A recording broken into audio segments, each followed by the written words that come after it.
Hello, ನಾನು ನಿಮ್ಮ ಚಂದ್ರಮೌಳಿ ಕಣಿವೆ ಕಾರ್ನರ್ಗೆ ಸ್ವಾಗತ.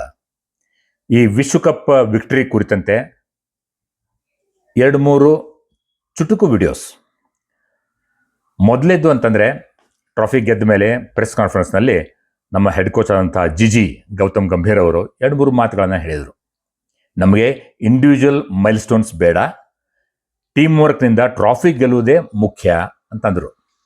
ಎಲ್ಲರಿಗೂ ಗೊತ್ತು, ಅವರು ಈಸ್ ಅಗೇನ್ಸ್ಟ್ ಸ್ಟಾರ್ ಕಲ್ಚರ್ ಅಂತ ಯಾವಾಗಲೂ. ಅದಕ್ಕೂ some are reading between the lines. ಇರಲಿ, ಎಷ್ಟೇ ವಿಫಲರಾಗಿದ್ದರೂ ಕೂಡ ಅಭಿಷೇಕ್ ಆಗಲಿ, ಸಂಜು ಆಗಲಿ, ಮಿಕ್ಕವರಾಗಲಿ ಅವರನ್ನು ಹುರಿದುಂಬಿಸಿ ಕಾನ್ಫಿಡೆನ್ಸ್ ತುಂಬಿಸಿ ಜಿಜಿ ಪರ್ಸಿಸ್ಟ್ ಮಾಡಿದ್ದಕ್ಕೆ ಈ ವಿಶ್ವಕಪ್ ಗೆದ್ದದ್ದು ಅಲ್ವೇ. ಎರಡನೇ ಮಾತು ಅಂತಂದರೆ ಅವ್ರದ್ದು, ನಾನು ಈ ವರ್ಲ್ಡ್ ಕಪ್ ಟ್ರಾಫಿನ ರಾಹುಲ್ ದ್ರಾವಿಡ್ ಹಾಗೂ VVS ಲಕ್ಷ್ಮಣ್ ಅವರಿಗೆ ಡೆಡಿಕೇಟ್ ಮಾಡ್ತಿದ್ದೇನೆ. ಯಾಕಂತಂದರೆ ಇಂಥ ಬ್ರಿಲಿಯಂಟ್ ಹುಡುಗರ ಸಪ್ಲೈ ಚೈನ್ಗೆ ಅವರೇ ಮುಖ್ಯ ಕಾರಣರು ಅಂತ.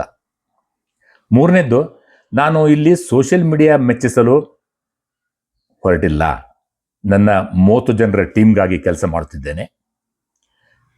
ಎಂಥ ಅರ್ಥಗರ್ಭಿತವಾದಂಥ ಮುತ್ತಿನಂಥ ಮಾತುಗಳು ಅಲ್ವೇ.